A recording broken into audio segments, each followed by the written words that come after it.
Իմպիչմենտի գործընթացից սկսենք, պարոն Սիմոնյան, 107 պատգամավորի, այդ թվում ձեզ նամակ է ուղարկվել, ինչ կարծիք ունեք և այս առաջարկի հետ կապված արդյոք Մարդ են ման գալիս նաև կուպեից, որ միանա, որպեսզի մեկնարկը տրվի։ Ձեզ 4 տարի է մարդ են ման գալիս, 4 չէ, երևի 7 տարի է մարդ են ման գալիս, մեկ մի քիչ ակտիվ, մեկ մի քիչ պասիվ, մարդ են ման գալիս, ու տենց կշարունակեն ման գալիս թվում է, ու տենց էլ չեն գտնի։ Իսկ ինչու հիմա ակտիվացավ այս իմպիչմենտի թեման։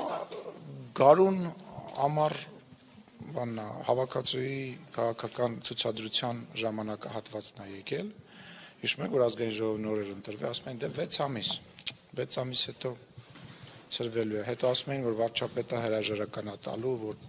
նույնիսկ բացատրում էին, ասում էին, որովհետև ԿՊ-ի հետ հիմա հաճախ է հանդիպում, հետո այդ նույն մարդիկ բացատրում ասում էին, դե իրան պետք է, որպեսզի ինքը այդ Ադրբեջանի հետ գործի, մի խոսքով այս հերթական բաների մեջ է, բայց խնդիրը կայանում է նրանում, որ իշխանությունը այնքան բաց է ու այնքան հաճախ է ամեն ինչ բացատրում եւ խոսում, որ կարծում եմ այդ շահարկումները, այդ բաները մեկ օրվա կյանք ունեցող գործընթաց է։ Ինչի մասին։ Չէ, ինչ ոնց կարա հիմք լինի, ինչ հիմք պետք է լինի։ Քաղաքականությունը, որ վարում եք, այն իրավիճակը, որ կա Հայաստանի սահմաններին անվտանգային բավարար չի։ Դե տեսեք, գիտեք, ինչ որ մեկի ցանկության, կարծիքի վրա հիմնված բան չի կարող լինել, հա։ Տեղի ունեցել 2021 թվականին ընտրություններ, որոնք որևիցե մեկի մոտ կասկած չեն առաջացրել, Հայաստանի Հանրապետությունը ունի օրինական ընտրված իշխանություն, այսօրվա հարցումները նույնիսկ ցույց են տալիս, որ իշխող խմբակցությունը առաջինն է հարցումներով եւ ամենամեծ սատարումն ունի Հայաստանի Հանրապետության ժողովրդի մոտ եւ չգիտեմ էլ ինչ պետք է լինի, այսինքն բոլոր տեսակի հարցումներ, օրինակ AR-ի հարցումը վերջին, որ ես տեսել եմ, ես չեմ հիշում կոնկրետ թիվը, թե ինչքան է դարձել, բայց ամենայն դեպս առաջի տեղով քաղաքացիական պայմանագիրն է եւ ես նաեւ կարող եմ ասել, որ վստահ եմ, որ եթե ընտրությունները նույնիսկ այսօր փաթ լինեն, ելի քաղաքացիական պայմանագիրը հաղթելու է այդ ընտրությունները հանրապետության։ Հաջան։ Ես վստահ եմ, որ այո 50+1%-ով, իսկ 2026 թվականին մոտ կարող է նույնիսկ ավելի շատ տոկոսով։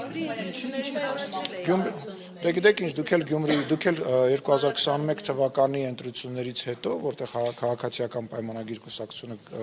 54% հավաքեց, իսկ Գյումրիում մոտավորապես 60 քանի տոկոսից ավել, ընդամենը 2 ամիս հետո Գյումրիում 20% արդյունք գրանցեց եւ ես խնդրում եմ եւ հորդորում եմ եւ խորհուրդ եմ տալիս համապետական ընտրությունները եւ տեղային ընտրությունները որևիցե ձևով չհամեմատել եւ դա որպես չափանիշ չվերցնել Հայաստանի Հանրապետության Գյումրիի ընտրությունը չի կարող համապետական լինել։ Ուրեմն դե ես դրա օրինակը բերեցի, խնդրում եմ մի ընդհատիր էլի ինձ, ես ամեն ինչի պատասխանում եմ, ընդհատելը որևիցե օգուտ չի տալու, ընդհատում ես։ Խնդրում եմ որևիցե քաղաքականացված, ես ինչ է Գյումրիին, հենց ամենահետաքրքիրն էր, որ Գյումրիի ընտրությունները ընդհակառակը փողոցների, ասֆալտապատման, տնակներում ապրող մարդկանց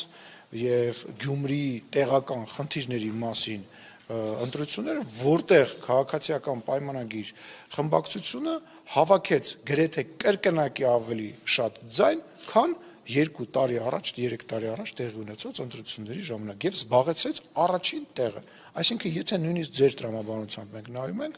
իմ ասածը նույնպես տեղավորվում է գնահատականների մեջ։ Եղել կրկնակի ավել, պարոն Սիմոնյան, դրանում։ Դա էլ լավ, այսինքն մեր ընտրողները գնացել են եւ քվեարկել են մեզ, ինչը օրինակ միգուցե կարծել են, որ առանց էլ մենք կընտրվենք, չեն արել, ենթադրենք 2-3 տարի առաջ։ Ես հասկանում եմ, անգլերենի մի հատ այնց արտահայտություն կա wishful thinking,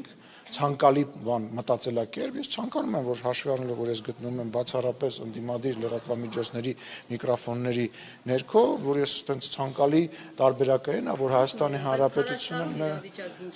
ներողություն 2021 թվականին Հայաստանի Հանրապետության ներսում տիրող իրավիճակը եւ այն տրամադրվածությունը, որոնք ունեն մեր ընդդիմադիր գործընկերները եւ նաեւ ընդդիմադիր լրատվամիջոցները, խոսում էին այն մասին, որ ընտրությունները քաղաքացիական պայմանագիրը պարտվելու է եւ այլ, բայց Հայաստանի Հանրապետության քաղաքացիները գնացին եւ 54% ձայն եւ ընդամենը 22% ձայն տվեցին ընդդիմությանը եւ ես չեմ պատրաստվում, կգալու է 2026 թվականը, դուք էլ բարով խերով կգնաք ամեն մեկը ձեր նախընտրած տեխնացուին ձայն կտակ եւ կտեսնենք Հայաստանի Հանրապետության իշխանությունը, Հայաստանի Հանրապետության վարչապետը մեծ աջակցություն ունի եւ մենք դրա մասին խոսում ենք ոչ թե այնց մեզ խափելով կամ որևիցե բան, մենք մարդկանց հետ շփվում ենք, ես եմ մարդկանց հետ շփվում եւ խնդրում եմ ձեր լրատվամիջոցների, ձեր շրջապատի, ձեր ընկերների հետ նույն ընդդիմադիր տեխնացուների եւ բլոգերների շրջանակից դուրս հիշեք, որ բացի Facebook-ից դուրս նաեւ կյանք գոյություն ունի, ես հասկանում եմ, որ ամեն ինչ մեծականակ փողա ծախսվում դրսից, փողա գալիս դրսից, տարբեր տեղերից, մասնավորապես հյուսիսային մեր հարևանի մոտ կողմից եւ այլ, Հայաստանի հանդեպ, այո, Ռուսաստանից, Հայաստանի հանդեպ տարվում է հիբրիդային պատերազմ, այդ հիբրիդային պատերազմը մեկ ակտիվանում է, երբ որ օրինակ ռուսական հեռուստաալիքներով բազմաթիվ անգամ տարբեր մեկնաբաններ, հաճախ նաեւ ցավոք սրտի հերու հայկական ազգանունների նշմարում ունեցող ազգանուն ունեցող մարդկանցով փորձում են Հայաստանի Հանրապետությունում իշխանություն փոխեն, միտինգների անոնսներ են անում եւ դա ասեմ, ես զգուշացնեմ, տեղեկացնեմ, կհիշեք հետո խոսքերս, դա 2026 թվականին էլ ավելի ակտիվանալու, նույնիսկ չեմ վախենում այդ բանը բարձրաձայն ասելուց, դա հակառակ ազդեցությունն է ունենալու եւ ձեր ասած ենթադրենք X քանակի վարկանիշը, որը որ ունի գործող իշխանությունը, կրկնապատկելու է եւ մենք շնորհակալ ենք դրա համար։